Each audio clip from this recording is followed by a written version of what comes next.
So, what with this being actually the first time I've ever built a proper space shuttle, I thought I'd do the launch live. This is the first time I've tested it, so this could go absolutely horrendously, or it could be a massive triumph. I have no idea. So, okay, we'll throttle up to full, because I have no idea what kind of throttle we're going to want these engines on in order to balance out these solid rocket boosters. We've got Katrina on board, and we've got Ben, because he's our engineer.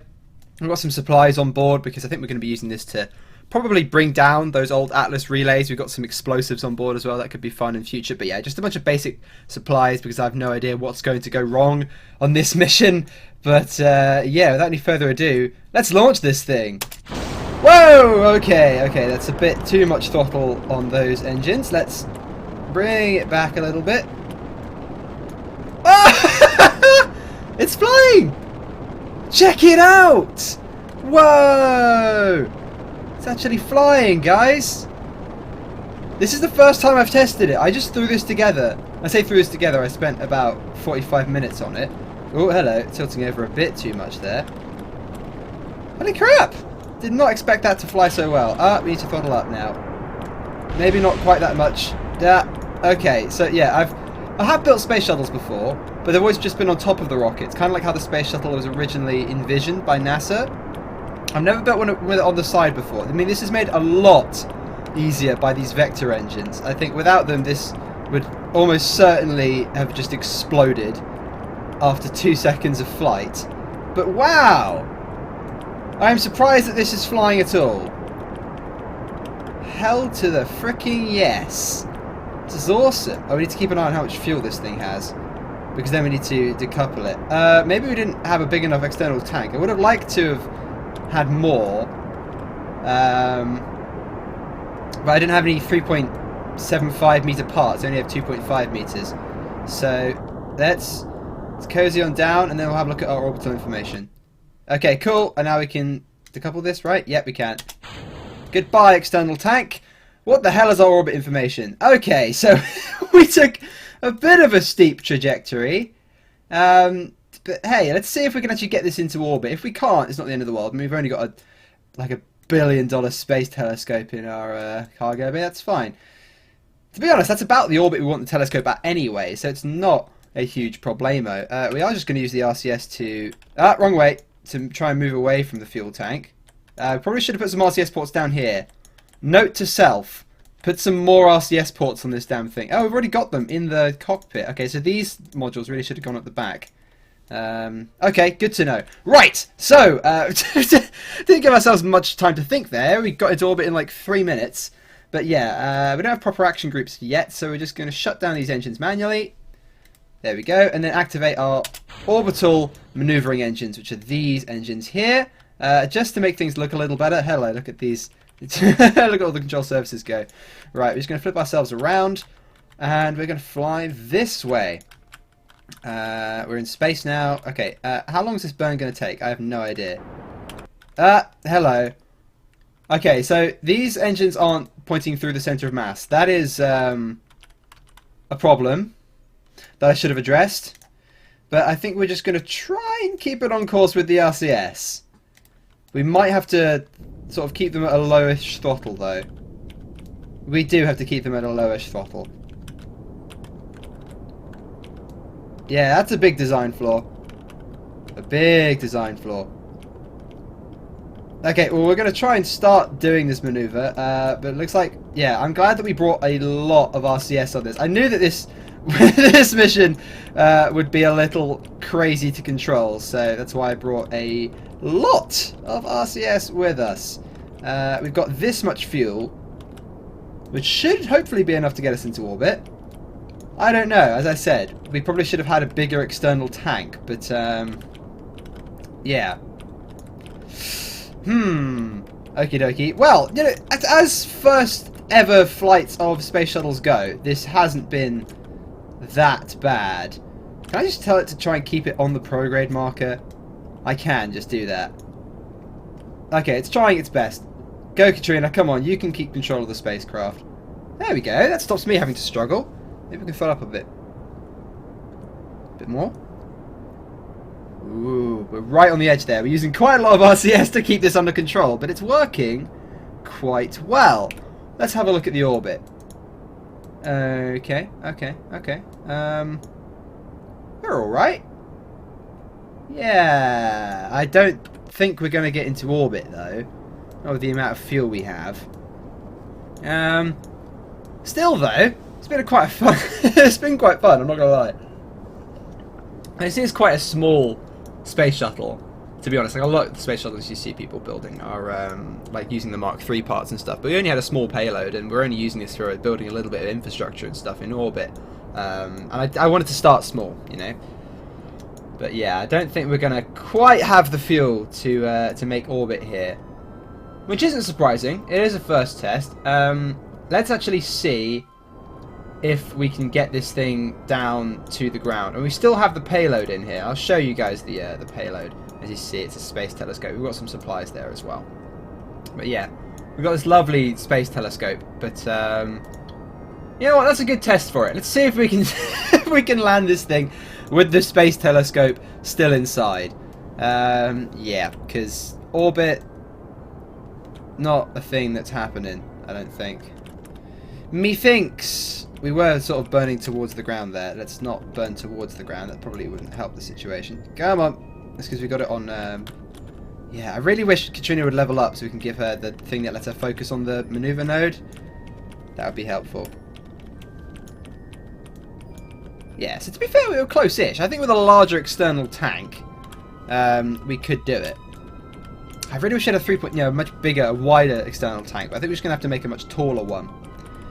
Because we don't have the parts yet. But that's okay. We also need to fix these engines and the RCS ports. As first tests go, that was alright though. It didn't explode, which I did expect it to. This was seriously the first ever flight of this thing, so yeah. We want to expend as much fuel as possible though, because yeah, that adds weight at the back. We want to move the centre of mass as far forward as possible. So we've used all the fuel, and we have emergency parachutes. I think we're going to keep the payload, so we'll put the parachutes there. We will retract these solar panels, because now we're heading back towards the atmosphere. I'm just hoping we don't burn up, because that's quite a steep trajectory we're taking. So this could go absolutely horrendously badly, and we could burn up and kill everyone. But I guess we're going to find... Wait, what are you doing? Come on. Maintain your attitude, dudes.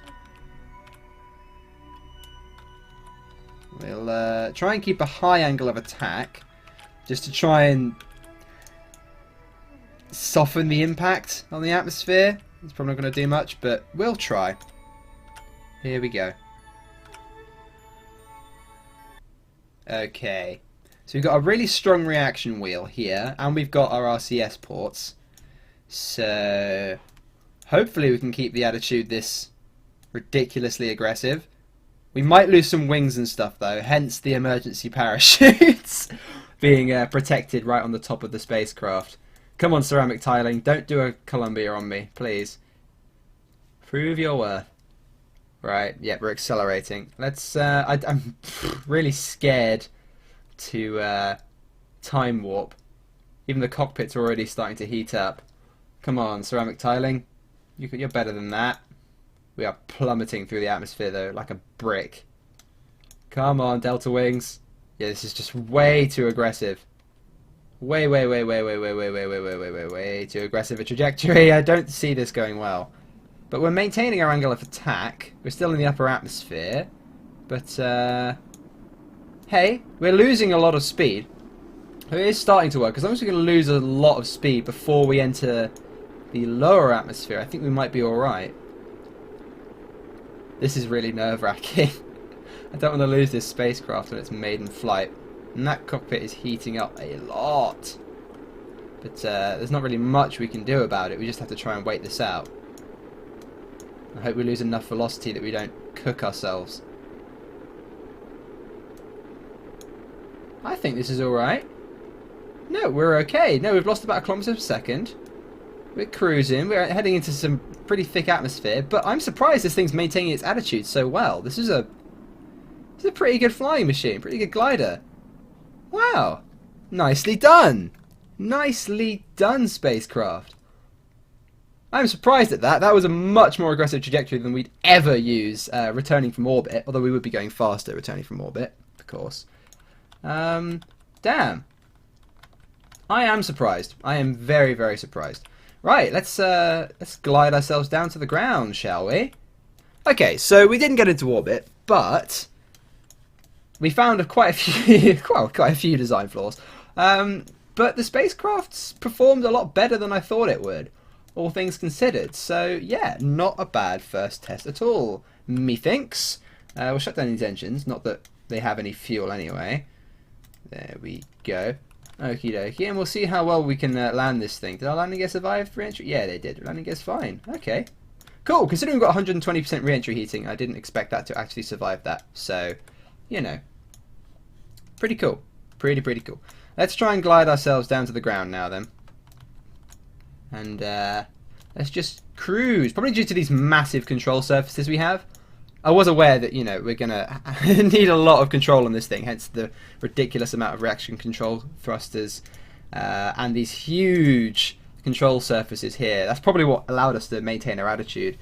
You see a lot of people build sort of space planes and stuff, and returning from orbit, they flip around and all of a sudden they can't keep control of themselves because they've got these tiny little control surfaces on them.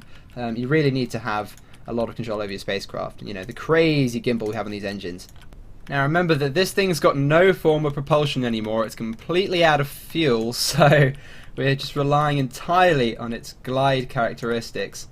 But here we go. It's gliding pretty well, all due to these massive delta wings we gave it. It generates quite a bit of lift. And now we've drained all the fuel. It isn't too heavy. I mean, we still actually have a space telescope in here.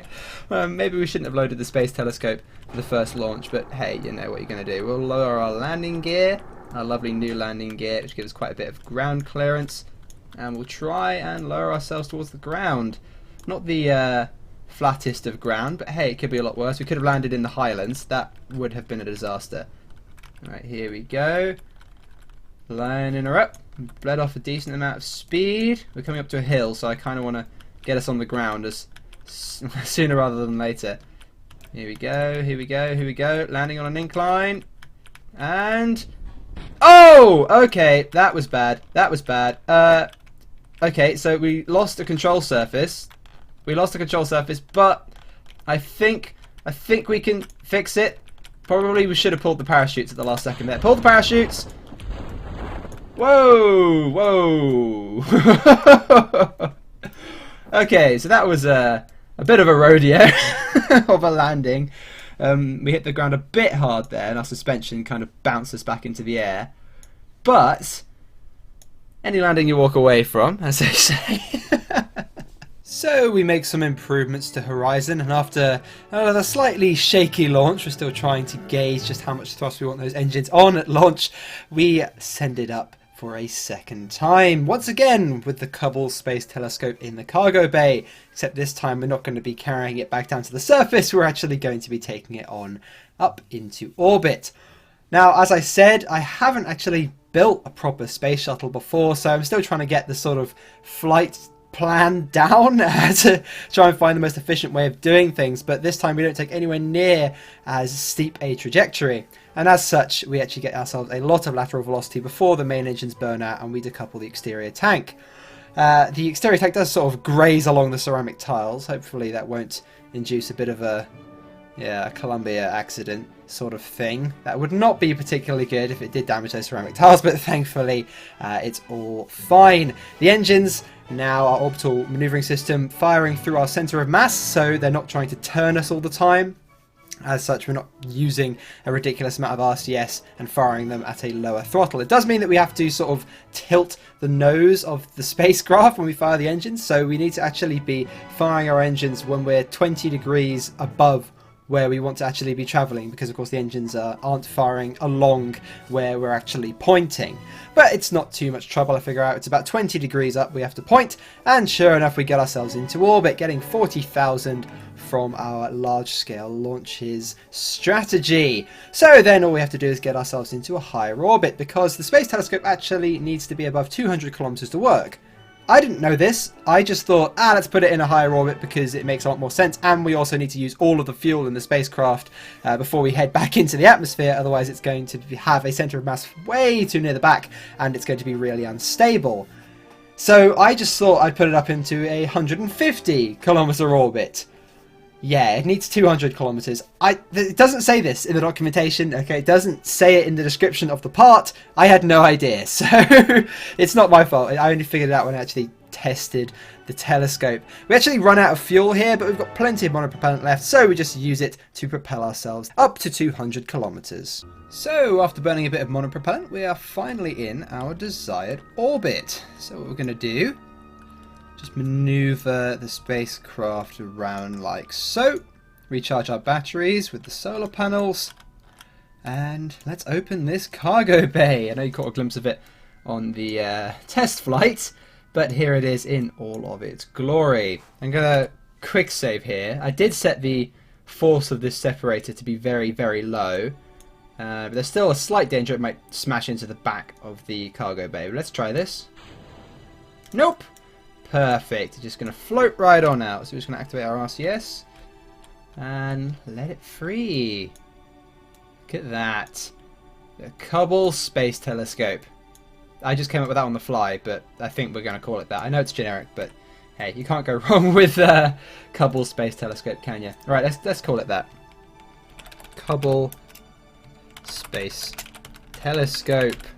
It is a probe. I wish there was a telescope one, but oh well. And there we go. Right, let's extend these solar panels. There we are.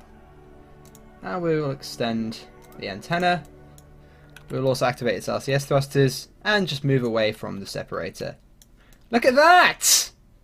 That's awesome. I wish we could get rid of the separator now, because that's such an awesome shot. Actually, we can get rid of the separator. You know what? How do I set I want to target you. There you go, you're my target. Right, I want to arrest all this velocity. Oh, it only has forward RCS thrusters. Okay, alright, that makes sense. Let's spin ourselves around. There we are. And arrest all our relative velocity. Maybe move towards it very slightly. No, we'll just put it on. No, that's fine. Right, we'll quick save there. Then what I'm going to do, I'm going to test something. Ben Kerbin, out you get. So we brought with us a massive box of just general Kerbal inventory system supplies because I had no idea what might go wrong on this first orbital test of the Horizon shuttle. And in that box there just happens to be a demolition charge. I don't know why I thought this might be useful, but hey, I thought, hey, this stack separator is ruining my photography, so let's just blow it up. What could possibly go wrong with that idea? However, I didn't really know how Kerbal inventory system works, and it turns out you need a screwdriver to attach stuff to another part. So what we actually did is just stick the demolition charge next to it and then blow up the demolition charge. We need to actually attach it to a part in order to blow up the part as well. But hey, it doesn't really matter. It was worth testing. But it's at this point I tried to use the telescope and I suddenly realised, oh yeah, we need to be another 50 kilometers higher. I have a little bit of a panic before realising that this telescope actually has a propulsion system of its own. It's got quite a bit of monopropellant and some pretty powerful thrusters, so it doesn't take long at all to get itself up to 200 kilometers. So we boost ourselves up, and then we time warp ourselves round, and then we can circularize our orbit. Now, I actually completely misunderstood how research bodies worked, but we'll get more onto that later. We have to get it up into orbit now. There we go. Just circularize, making sure that our periapsis is also above 200 kilometers. Get a nice circular orbit. And now we're going to return Horizon back to Solitude. We have to use the RCS system to deorbit ourselves because, of course, we are entirely out of fuel.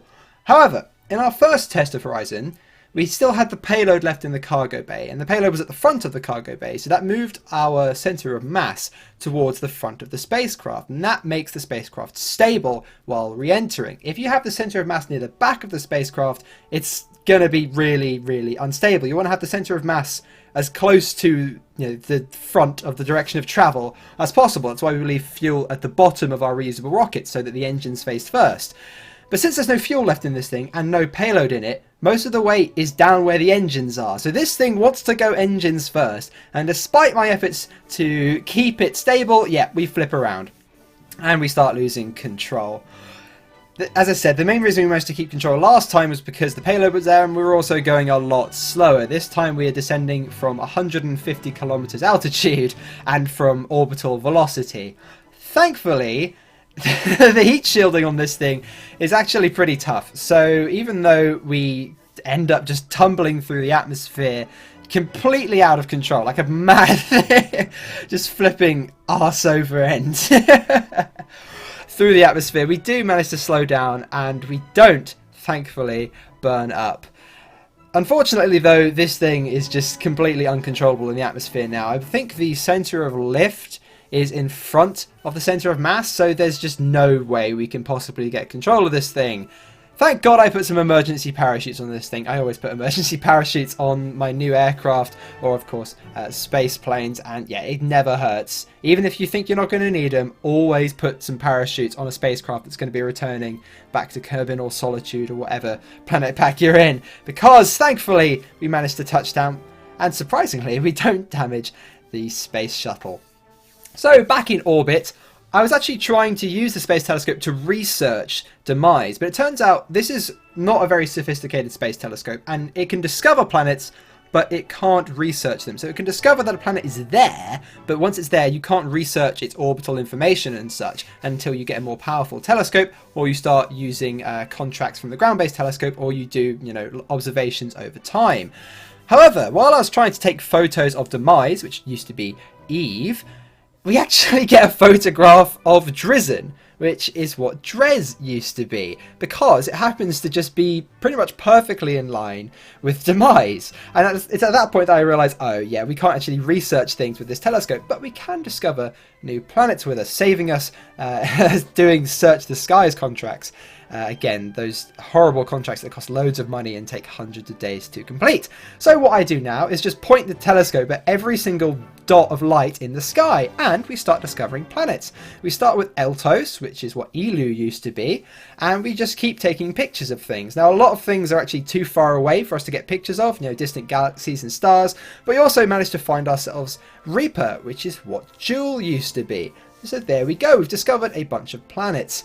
Unfortunately though, Wasteland, which is old Kerbin, is on the other side of Archangel at the moment, so despite my efforts to see if it was hiding in the corona, we can't get a picture of it right now. So we're going to have to wait some time until it pops out from outside the other side of Archangel, and then we'll be able to discover it. But in the meantime, we might as well launch some more missions, because in order to research those planets that we've now discovered, it requires a lot of money. Research bodies, yeah, the contracts are very, very expensive. Now we have a space telescope up in orbit, it actually reduces the time it takes to research planets and search the skies, but it still costs us 75,000 funds every time we want to do it, so we need to complete ourselves some contracts. And we still need to work on trying to improve the Horizon launch system. So we have a pretty uneventful launch. This time we put... well, it's a bit of a flat trajectory, so we still need to push ourselves up a little bit. Our apparatus is still within the atmosphere. But sure enough, we get ourselves up and into orbit without too many problems. Although, once again, probably not my most efficient ascent trajectory. But hey, we're still working on it. As I said, I haven't really made space shuttles that much before, especially not space shuttles like this one. Although these vector engines really do make it so much easier with their massive gimbal range. If I had to use normal engines, then yeah, I don't think this would have been remotely possible with my skill at KSP. A lot of people have told me to get Kerbal Engineer because it gives you all the orbital information while you're not inside the map view. Once again, I don't want to get mods that make the game easier. That just kind of defeats the point for me. I don't mind tabbing out to map view and trying to control a spacecraft at the same time. It's just a bit of extra fun for me. And I don't want my, main view, in which I get lots of beautiful shots, obscured with loads of numbers and crap. I hate it when I watch playthroughs and they've got MechJeb windows open all over the place, just obscuring your view of what you're actually trying to look at, the beautiful spacecraft and planets. So, what are the contracts that we have? Well, we have one contract to rescue a Kerbal, and not just the Kerbal, but take his entire spacecraft back down to Solitude, and another contract to send a probe to a specific orbit of Guardian. We had a bit of extra tonnage lying around, so I thought I'd stick 2 relay satellites in there as well. So we're going to get those up to altitude first. The thing is, as I was launching, I realised that the guy that we're supposed to rescue, yeah, he's in an orbit that's above our moons. He's in an orbit like megameters above Solitude. I don't know if you can just glimpse the orbit of that spacecraft, but yeah, I was expecting him to be in a low orbit, which is why I attached the grabbing unit, and I was going to capture his spacecraft inside the cargo bay of the Horizon and then bring him back down to Solitude. But I didn't really read the small print or try and see where he actually was. So he's way too high up, so I had to cancel the contract. We can't do it. Horizon just simply does not have the Delta V to get to that high in orbit. However, we finally got some half-decent relay satellites. We stick them both up to million-kilometer orbits. They don't quite have enough Delta V to get themselves higher because we didn't quite have enough room in our cargo bay to give them any more fuel. But we've got 2 of our relay satellites, although I would have preferred 3. We didn't have enough room, along with that, with that grabbing unit in there, and this satellite heading off to Guardian. But that should certainly solve our communications problems from now on. We've got 2 half-decent relays, and as long as we don't, go into the few little blind spots they have, we should have connection around Solitude most of the time. I had a lot of people say to me, oh, why don't you just stick antennas on bits of debris and stuff and use them as free satellites? It's a bit cheaty. I think I'd prefer to do things properly and launch dedicated communication satellites. And I don't want communication satellites on all sorts of weird orbits where I've just left pieces of debris. I want things to be somewhat organised, because at least you can turn off the debris in the map view. I don't mind debris being on weird orbits, but if I have all my communication satellites on crazy orbits and stuff, it's going to start to clutter the map view up. I don't want it to end up like Tape's road to colonization, in which he just had horrendous Kessler syndrome and low Kerbin orbit with the hundreds of communication satellites that he had stuck there.